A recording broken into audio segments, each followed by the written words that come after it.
now, and then that will allow.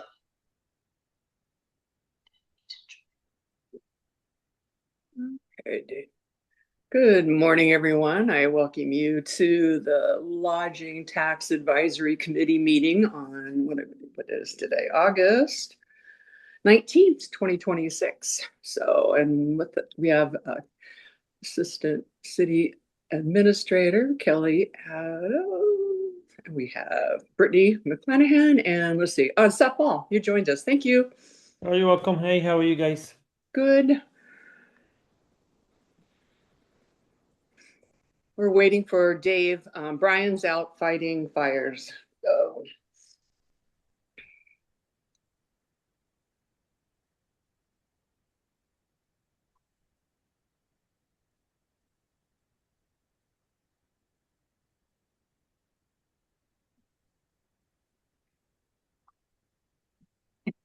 We're looking out the door.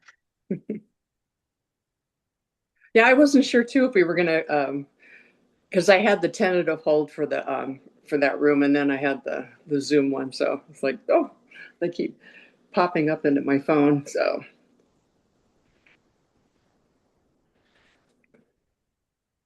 let's. Do we have an agenda for this meeting?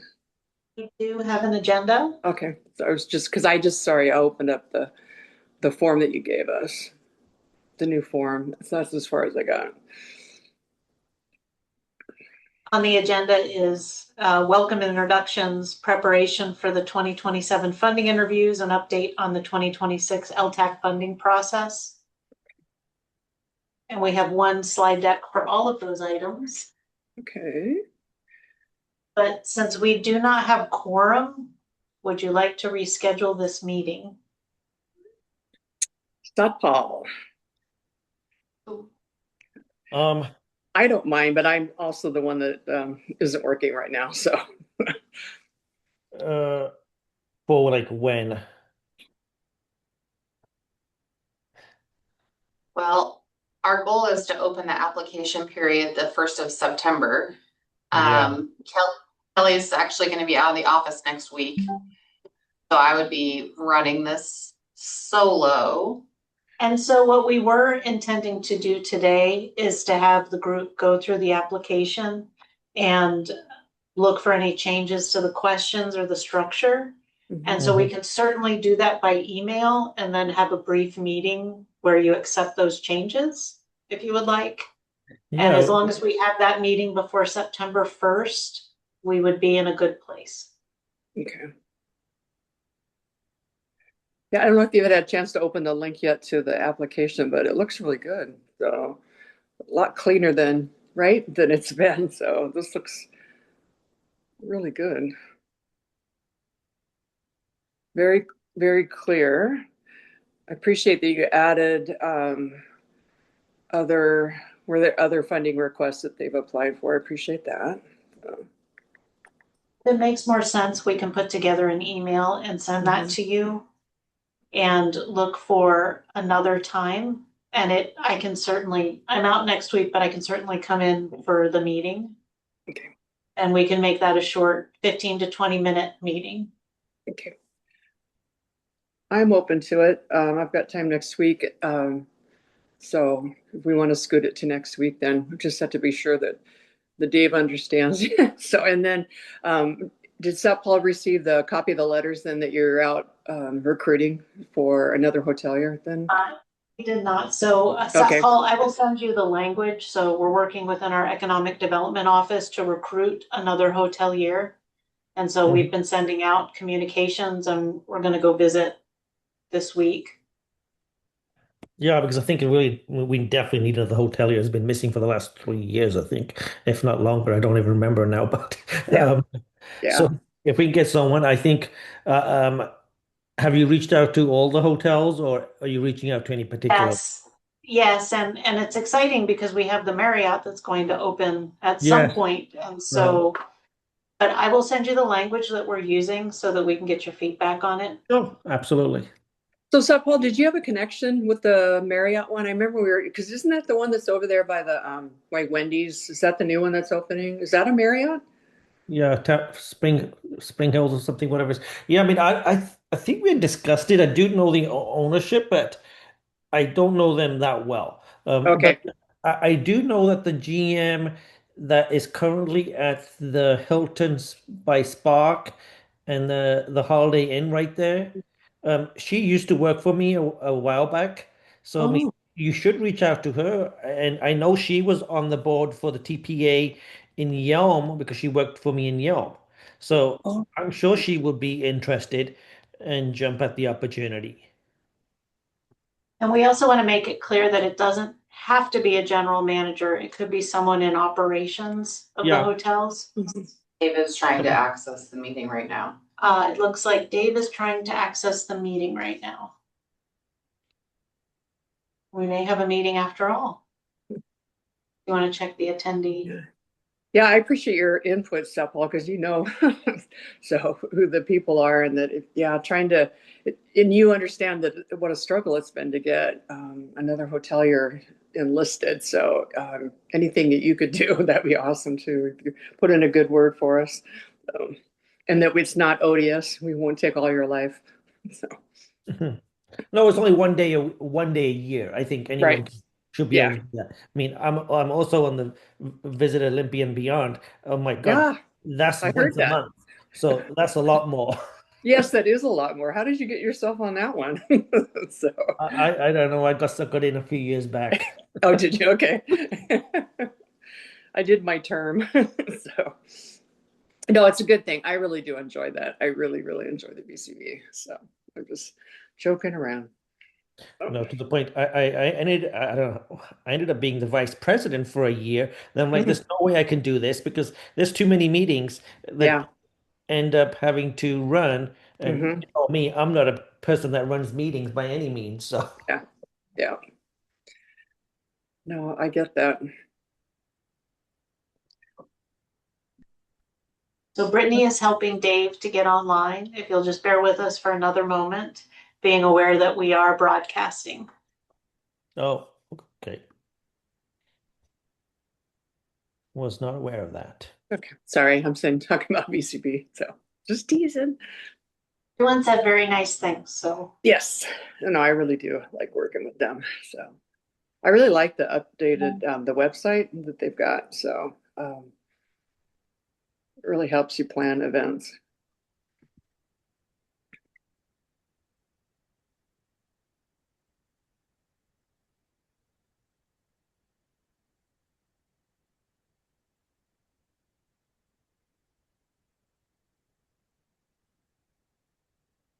I just resent the links.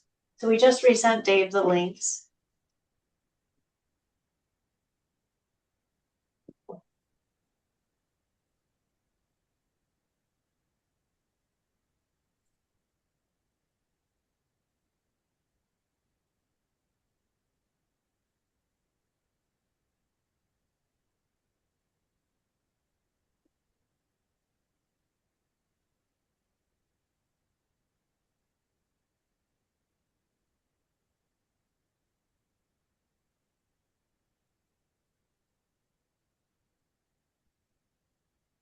You hit the invite button there?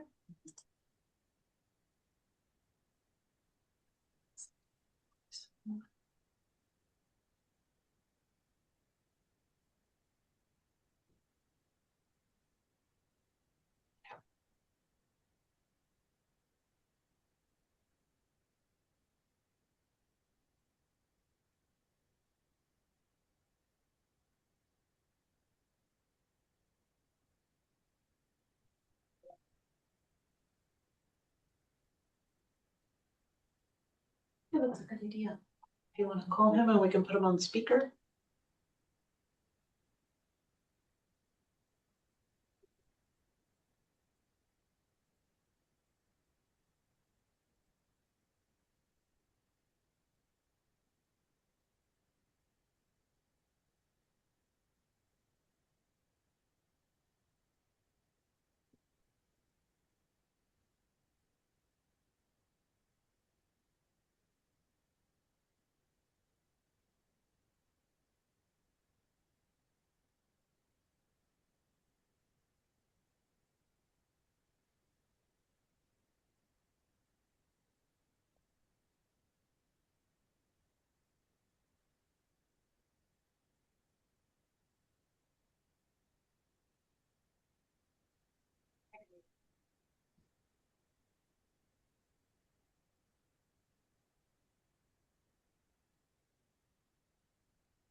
Okay, Dave, we've got you here at Tumwater City Hall on speakerphone for the LTAC meeting.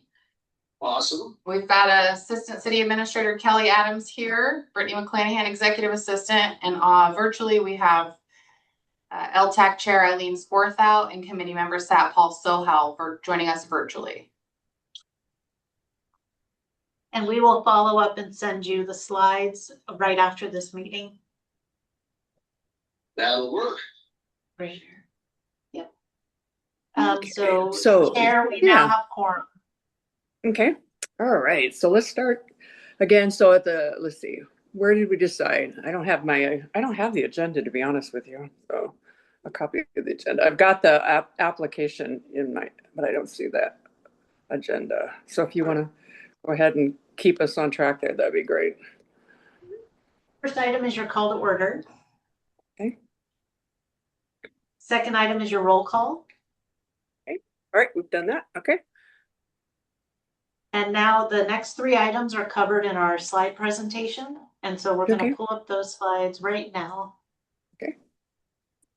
All right. Thank you so much, everybody, for joining us. My name is Kelly Adams. I'm the Assistant City Administrator for the City of Tumwater. I have Brittany McClanahan with me, who is our Executive Assistant and your primary administrative and program support for Lodging Tax Advisory Committee. We're going to provide, and it looks like, let's get us in. Oh, sorry, am I not in the prep? My apologies, here we go. And so just as a reminder that we are just having a whole load of tech issues today. There we go. All right, so this is for the benefit of folks who are watching this recording. We get a lot of interest from applicants and from community members on Lodging Tax Advisory Committee. And so just to note that our purpose and authority is to develop a recommendation for City Council for the distribution of lodging tax funds. The committee's recommendations are advisory, and this is a reminder we want to provide to all program applicants who are interested in this program. This committee's advisory role is unique in that council has very specific guidelines on what they do with this recommendation. So the City Council makes the final decision whether to approve the recommendation from this committee, but council cannot modify the recommendation by adding another recipient or increasing the amount to any specific recipient. So just a quick note, we've heard some chatter in the community and we want to make sure that we're very clear on this. So our current membership, it consists of a council member, 2 lodging tax recipients, and 2 hoteliers. We are currently recruiting for a hotelier vacancy, and we're working with our economic development coordinator to go out and visit hotels, to send emails, to get flyers out so that we can have a full membership before we get to the application reviews in October. These are the list of hotels, facilities in Tumwater that we are recruiting from. We will have a Marriott Town Place and Suites. They are not yet open. And we currently have the wonderful Sat Paul from La Quinta.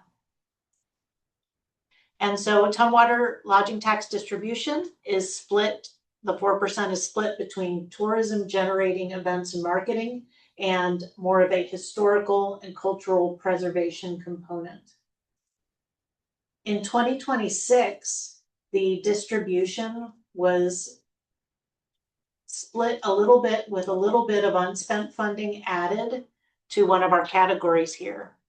We had 3 programs, the Tumwater Historical Association, Revmo Choppers, and Olympia Symphony, that either did not have their event or have not contacted us about their contract. So those are potential unspent funds that may carry forward into 2027. Next, there we go. And then so for the 2027 season, this is our proposed timeline. So we're having our introductory meeting with you today to ensure that if there are any questions about the application, any research, any data that you would like us to dig up for you before we start hearing applications, we want to do that now. We want to open it for September. We want to make this clean and easy for our applicants. We want September 1st to open the application and close applications on the 30th. And then we have a due date for ourselves internally of October 9th to get you all of the application materials to review. We want to underpromise and overdeliver, so we will likely get that to you sooner, but by October 9th, you'll have the applications. And then we would like to target the week of October 19th. So we'll need your feedback. We'll ask you through a scheduling poll by email what day works best for you on that week. And then we will take this to the November 2nd council meeting. And in 2027, the contract administration begins again. And so how we can help you, we can provide regional and local data. We can provide you comparisons with other jurisdictions. We can provide you historical data and trends from Tumwater's program. We can create financial analysis, possibly some projections. We can, of course, provide administrative support and recruitment support. And we can, most importantly, I think for your sanity, we can empower some prioritization. So we can prioritize by location, function. If you want to promote newer events, if you want to promote certain types of organization, or if you want to look at things like how much administrative cost, how much overhead is in some of these programs, we can certainly do that. This is the way that other jurisdictions are moving forward to try to make this a more efficient process and a more accessible process for applicants. As our region grows, folks come to know that lodging tax is something that's available at all the jurisdictions. So the number of applications you receive is probably not going to decrease over time. You are likely going to see more demand for lodging tax funds. And that is the end of that slideshow. Do you have any questions about those general facts that we're sharing with the community? I'm good. Great. No. I am going to go ahead, and I think it's really important as we try to make this more efficient. Sorry, Eileen. For me, we've talked about some of the things that numbers that I'd like to see. So as far as I know that I appreciate that our application already shows that, asks for that information if they've made a request from other jurisdictions and the amount. So I appreciate being able to gather that information. And then we've had some offline conversations too about let's see, about how much just the historical data you always provide that for us. So we have the historical data over the years to show that our consistency typically in our grants, our approval of their requests. So let's see, I just would like to I guess it's like the part that we do is like what percent, I'd like to know what percent the other jurisdictions of their LTAC, is it the full, do they get the same 4% that we do? And then, and is that what they distribute, the full 4? Or do they use it like we do to be able to support our historical programs and our historical buildings in our cities? So I'm just curious what the other cities do, jurisdictions. We can certainly provide that information, council member. Thank you. So on your screen right now, we're sharing our proposed application for 2027. We've looked at what some of our sister jurisdictions are doing as far as making their applications more efficient and effective. And so we want to propose a more streamlined view here. And we've also tried to simplify the language of some of the questions so that we're really clear about what we're asking. So the first section here that is on your left shares just generic information. And we're going to change the font color here for the link so that that's more legible. But we want to make sure that if someone is going through this, they know exactly where they can call to get help if they have questions.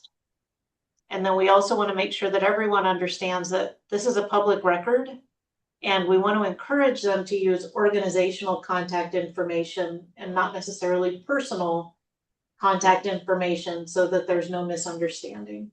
Sometimes folks get caught off guard that their contact information is public record once they turn in this application.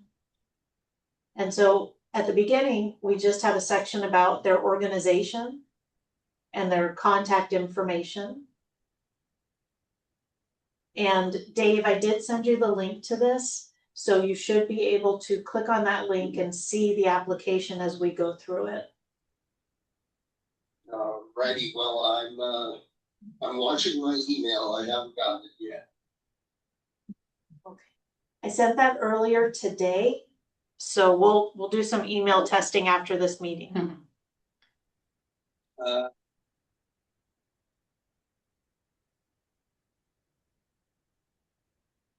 So do the other cities have like a scoring rubric? Because I know, I'm just curious, Yes. you know, is that something that we've talked, should we think about, or? Yes, and so that's one of the recommendations I have once we get to the end of this application is Okay.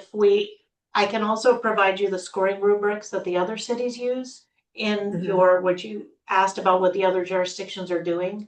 So I Right. can write you all an email that describes the methodologies that are used and the priorities. Okay.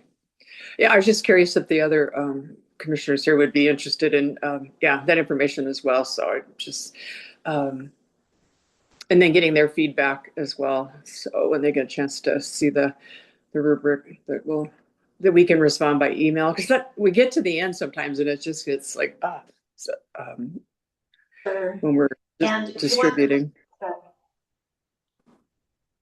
So the next section of this is regarding the specific request. And so we ask our basic questions about the activity that they are performing. We ask about what specific tourism generating activities will you use City of Tumwater lodging tax for? One question that we did pull out of here was a very philosophical question about how will these tourism impacts bring lodging nights and visitors to Tumwater, when I think that what I would recommend is that we as staff provide, when there is a contract signed, we provide a packet of information on how to connect with the local hotels and how to set up promotional connections there. And then how much funding, and then we have a section here that has a conditional logic. So depending on what they select, for example, if they're doing a tourism related facility or proposing marketing activities, they don't need to fill out event information. But if you select event, it opens up a new space to ask about the event. Then here we ask about the budget. Okay. And then we ask about other grant requests, because the last year this body asked us to add this specific information because you wanted to be aware of what the requests from the other jurisdictions were. Mhm.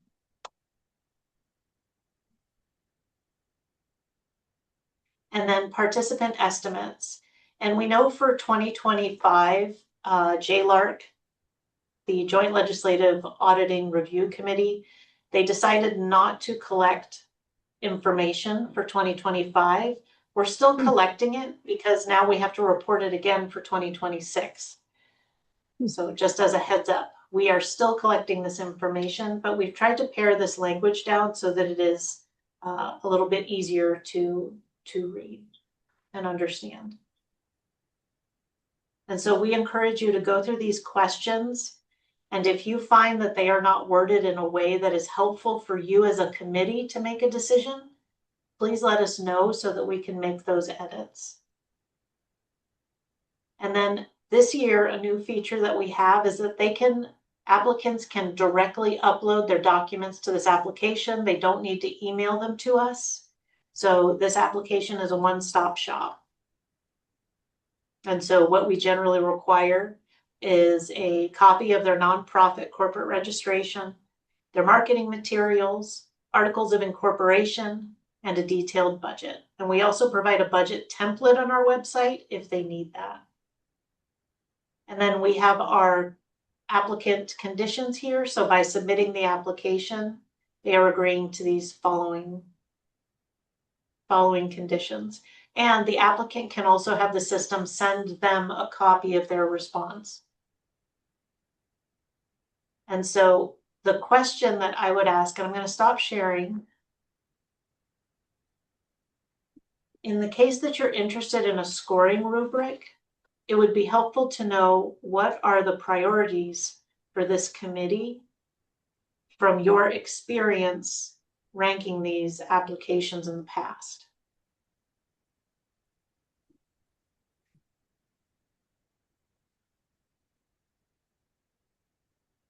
I was thinking about, because I think, does Brian serve on, no, he doesn't serve on the LTAC for Olympia, does he, Brian? I was just curious if any of the other, I think he's the only, he doesn't, does he? So I don't think anybody that's on our committee serves on another committee. That's correct. I believe actually Terry Thorning from the Olympic Flight Museum is on the Olympia LTAC. Okay. Okay.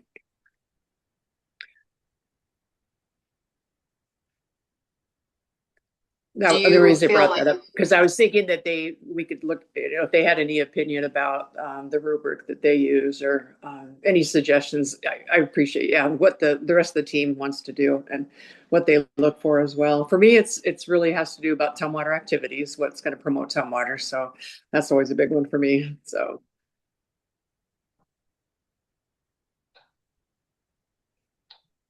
Dave or Sat Paul, do you guys, what are your priorities when you're listening to presentations or reviewing applications? What sticks out to you? For me, it's always about if the event's gonna actually put heads in beds. Mhm. And then also it also depends if the event's already on a busy weekend or when the event is. Because if the hotel's already sold out, in the sense, then Mm. we're just making it even. I mean, it's great, but then, so that always depends actual date for the event. Dave, did you have any feedback on priority? Excuse me. I really look at the proverbial heads and beds, and what will the event do to not only attract heads and beds, but also ancillary visits such as restaurants and whatnot.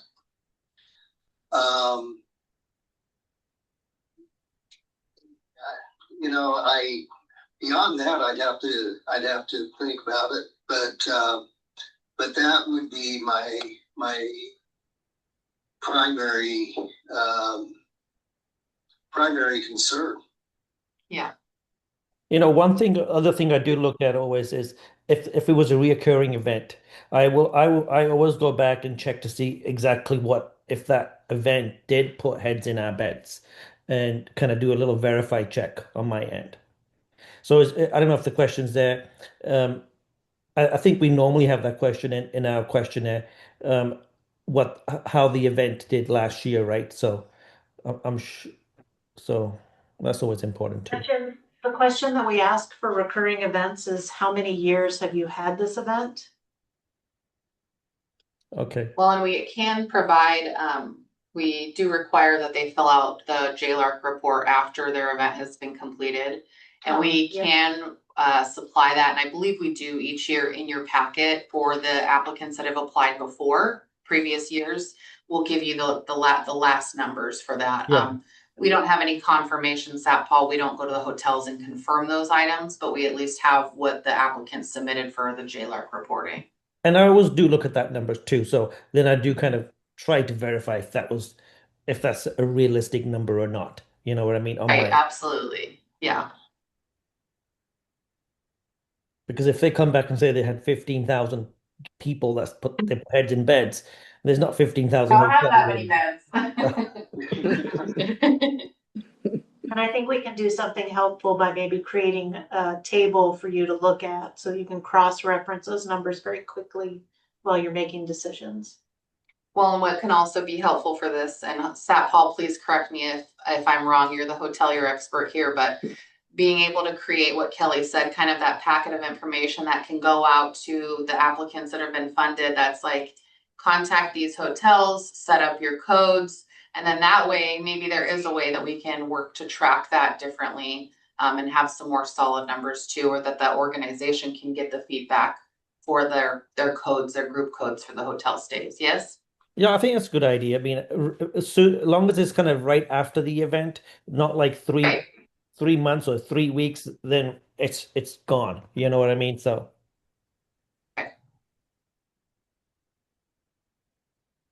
Do you have a priority for location of the event?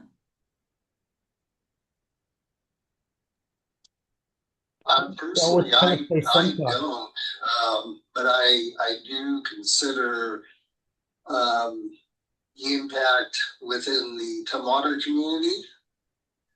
I mean, we fund the senior games and they're all over the place, right? Mm-hmm.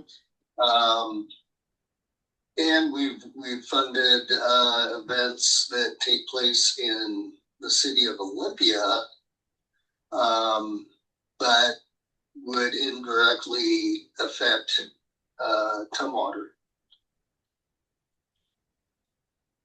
Right. Sat Paul, did you have other comments? Yeah, I was just gonna say pretty much same thing. Yes, I mean, even the event might be in Olympia, then we always have to look at overflow. I mean, on the hotel side of it, you know what I mean? So, is it gonna overflow the event or saturate the market where the event might not necessarily affect it, but if all the rooms, let's say in Olympia, are sold out, now the people that normally would stay in Olympia can't stay in Olympia; they stay in Tumwater.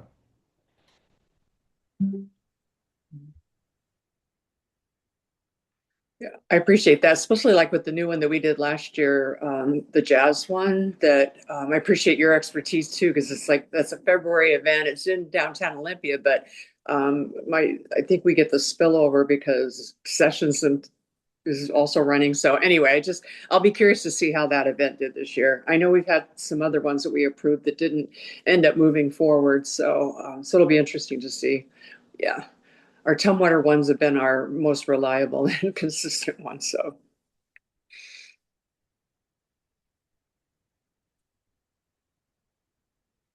Well, do you have any other questions or want to mention any other priorities on your mind now? Kelly and I can take back and get you some more information that you need, any one of you? No, I don't. Now I'm curious.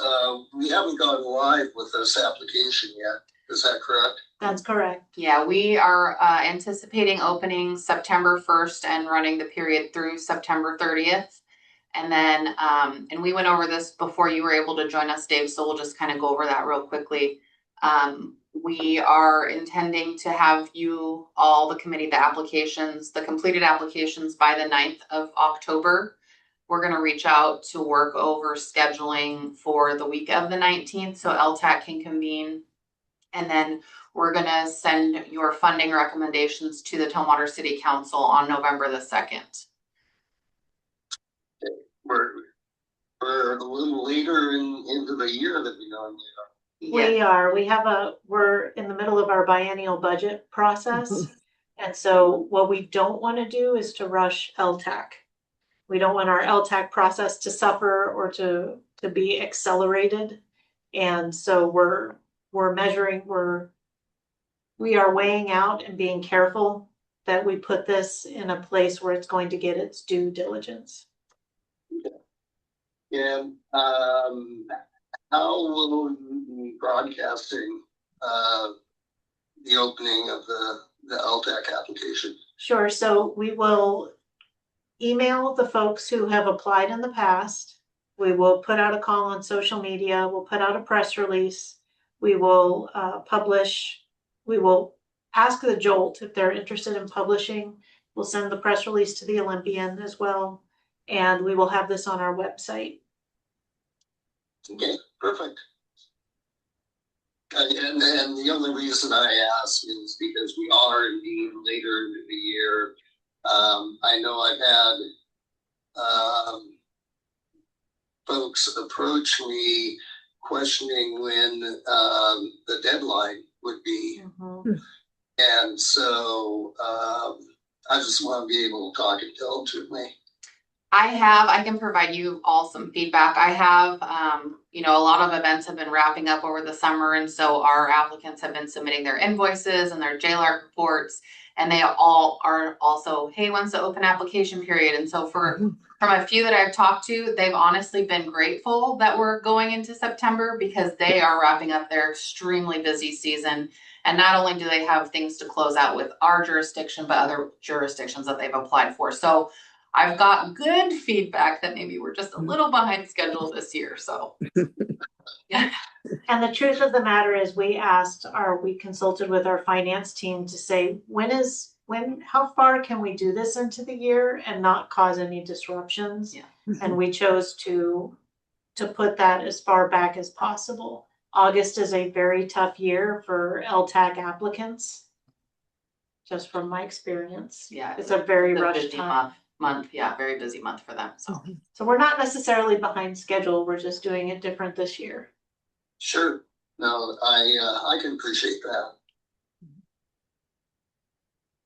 Right. Well, we have no more content, Chair. Okay, all right. And then we will be in touch with Brian later. It looks like we'll be putting a hold on the week of October 19th through the 23rd. So we'll just get our little poll, then we'll be able to figure out what day we're going to meet. So, but any other questions, we can reach out to you. So I appreciate the form and the change in the process. So good job. All right.